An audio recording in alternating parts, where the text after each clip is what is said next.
Cottony Construction Law is dedicated to helping the construction industry in legal, risk, and safety challenges.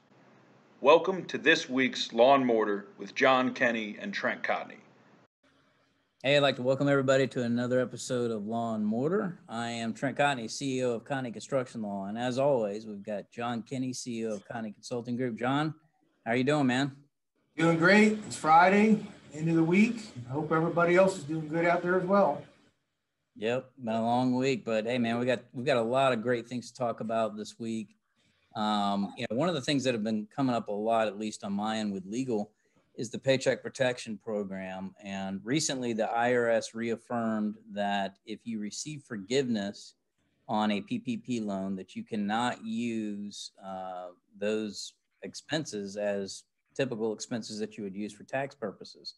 So for those of you, let's say, for example, you receive $500,000 in PPP funds, that's going to count as taxable income. And I think that's going to catch a lot of contractors by surprise when they end up, getting a tax bill from the IRS sometime in March or April when they turn their taxes in.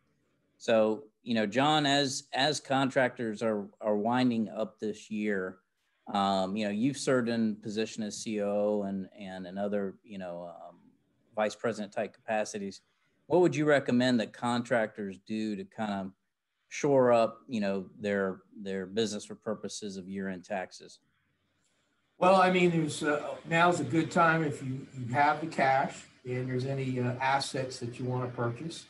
I believe that I know that's through this year. I'm not a tax attorney, but I know we took advantage of it where you can go buy it and you get a direct write-off 100% rather than depreciate it out. So that can be a tax advantage, especially if you're caught into the PPP, as you just said.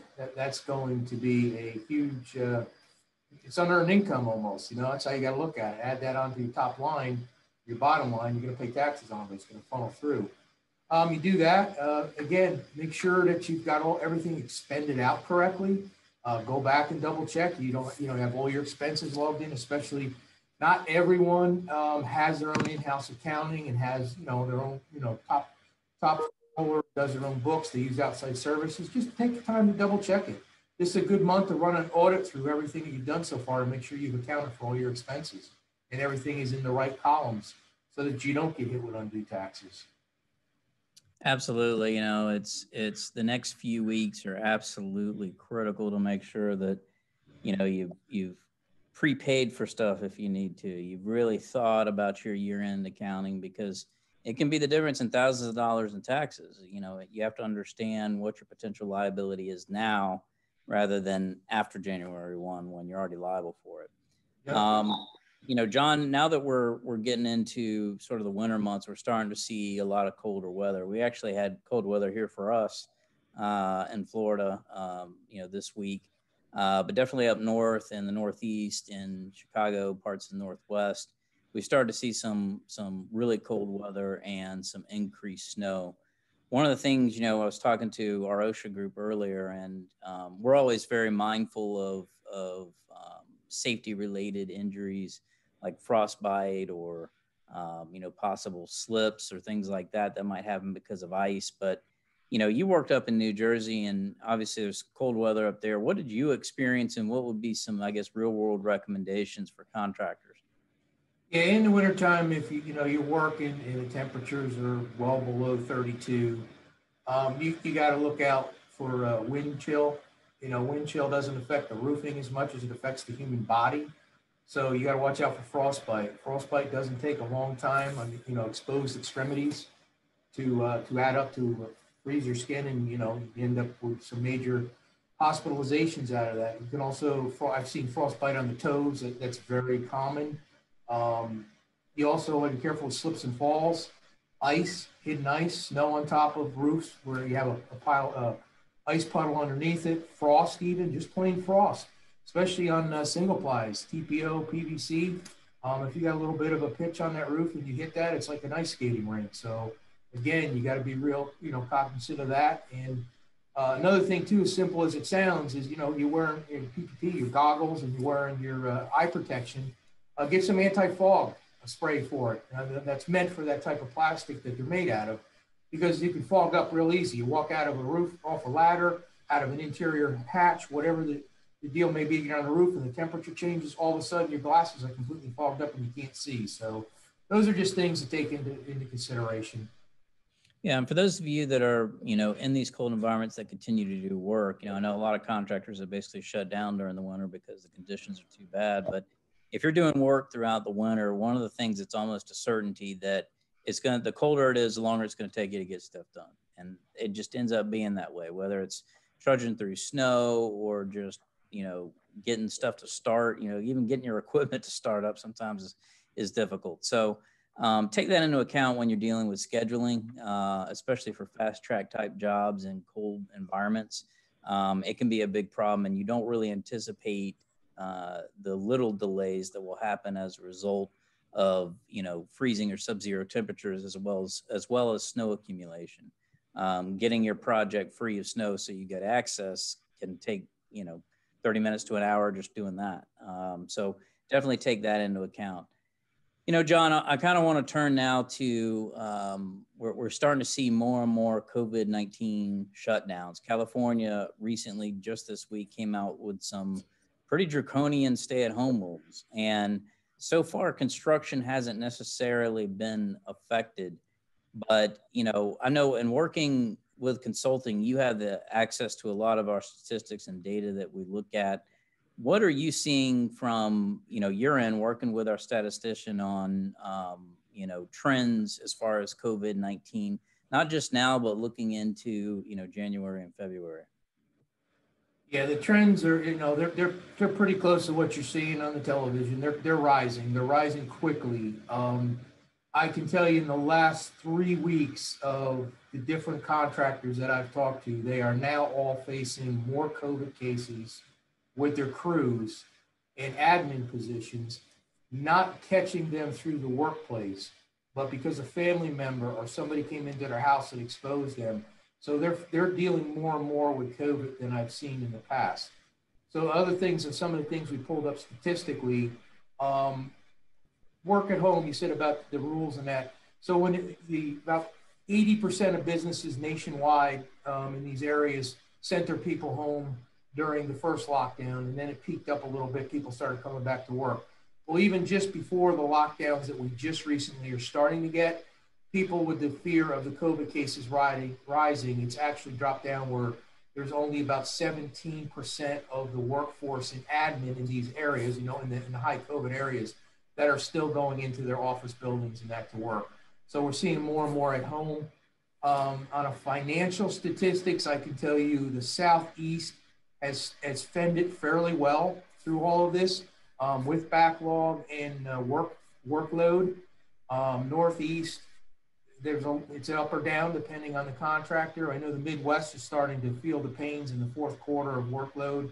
And I got to tell you, our friends out on the West Coast, I haven't talked to one contractor out there that probably isn't down at least 30 to 40%. And that's what our statistician's finding out as well in revenue and the whole thing. It's not a good sight on the West. Mm-hmm.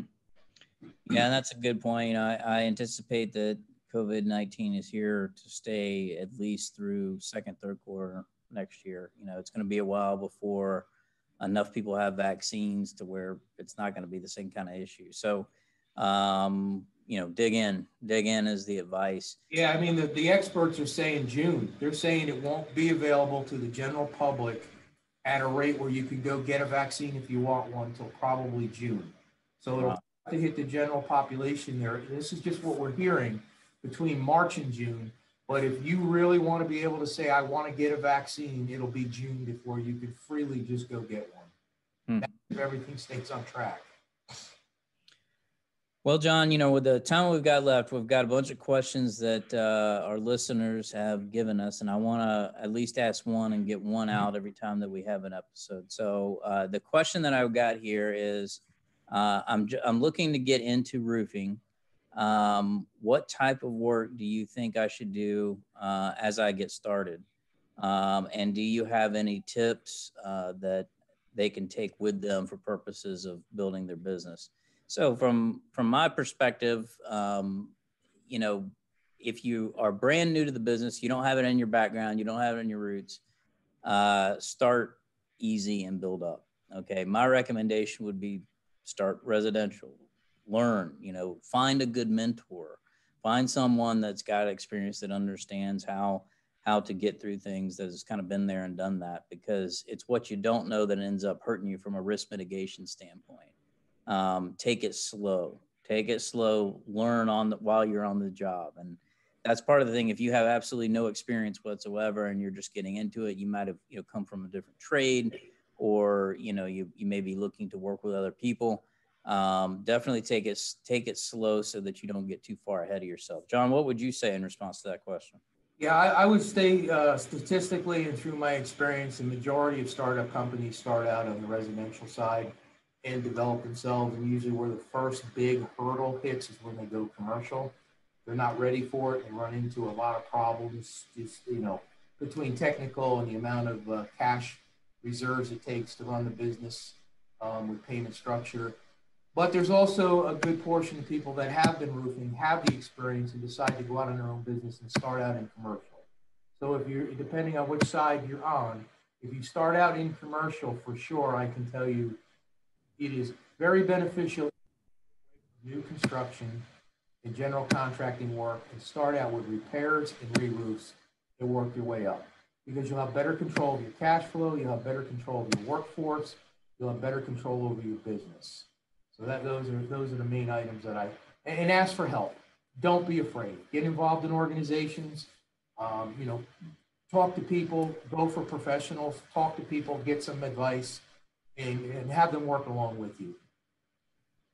So I think that's solid advice, and it's a very rewarding business. It is the kind of industry where if you know what you're doing, you'll have more success than you could ever dream of. And that's what the benefit is about becoming part of the roofing industry. Plus, there's great people like me and John you can hang out with. So. Exactly. And like you say, just to add on, I could tell you, you're right about the roofing industry.